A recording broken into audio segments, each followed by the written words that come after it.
এবং প্রতিটি ঘরে ঘরে এমন ভয় এবং ভীতি এবং অরাজকতা দেশে শুরু হয়েছিল। আমাদের মধ্যে বিশ্বাস জন্মেছিল এই দেশ আর কোনোদিনের জন্য ফ্যাসিবাদ মুক্ত হবে না।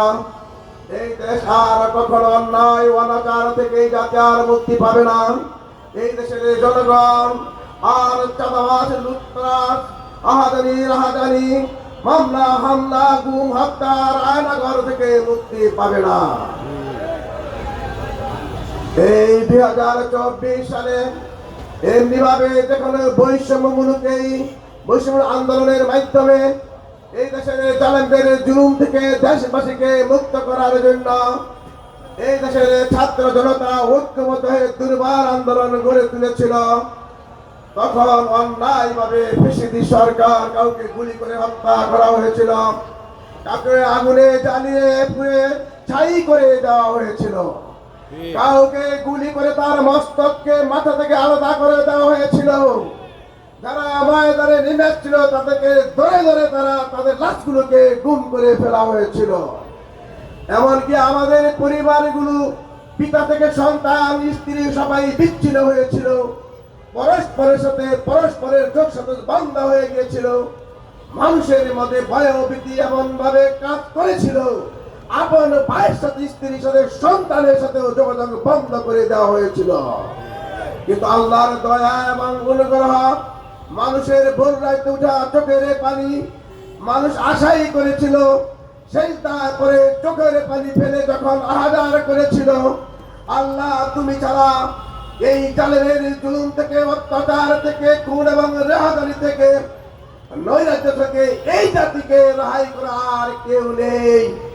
তখনই আল্লাহর পক্ষ থেকে আবাবিল পাখির মতো এই দেশের ছাত্র জনতা নেমে এসে বুক পেতে দিয়ে অন্যায় এবং অনাচার গুলির মুখে নিজেদেরকে তুলে দেওয়ার মাধ্যমে এই জাতিকে মুক্ত করেছিল।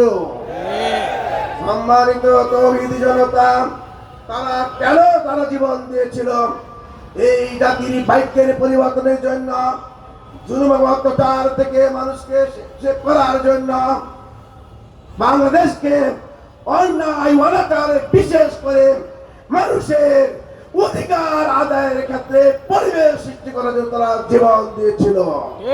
সবচেয়ে বড় ব্যাপার ছিল এই দেশে কিভাবে শান্তি এবং শৃঙ্খলা ফিরিয়ে আনা যায়, মানুষের বডির অধিকার কিভাবে ফিরিয়ে আনা যায়, মানুষের জান এবং মালের কিভাবে নিরাপত্তা দেওয়া যায়, এইগুলোকে সামনে রেখে তারা জীবন দিয়েছিল।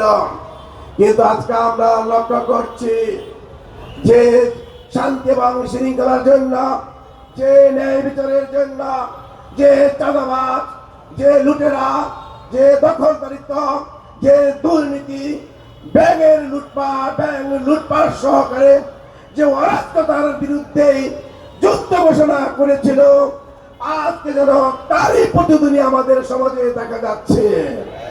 প্রিয় ভাইরা, আমরা তাদের যারা রক্ত দিয়ে, চোখ হারিয়ে, পা হারিয়ে, জীবন দিয়ে আমাদেরকে এই ধরনের পরিবেশ সুযোগ করে দিলেন, ওই সকল ভাইদের সাথে কি আমরা বেইমানি করতে পারি? কিন্তু যে শান্তির জন্য তারা জীবন দিলেন, আমরা যদি স্থায়ী শান্তি না আনতে পারি, তাহলে কি তাদের রক্তের সাথে বেইমানি করা হবে না? গাদ্দারি করা কি হবে না? বিশ্বাসঘাতকতা কি করা হবে না? সুতরাং আমরা ওই রক্তের সাথে বেইমানি করতে পারি না।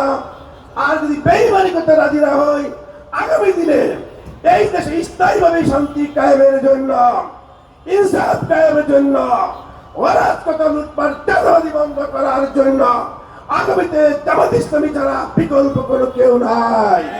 সুতরাং আগামী দিনে জামাত ইসলামীকে ক্ষমতা আনার মাধ্যমে স্থায়ীভাবে এই দেশে শান্তি প্রতিষ্ঠার জন্য আপনাদেরকে আগামী দিনে আরো বেশি থেকে যে ভূমিকা রাখার আহ্বান জানিয়ে আমি আমার কথা শেষ করছি। খোদা হাফেজ। বাংলাদেশ জিন্দাবাদ, জামাত ইসলামী জিন্দাবাদ।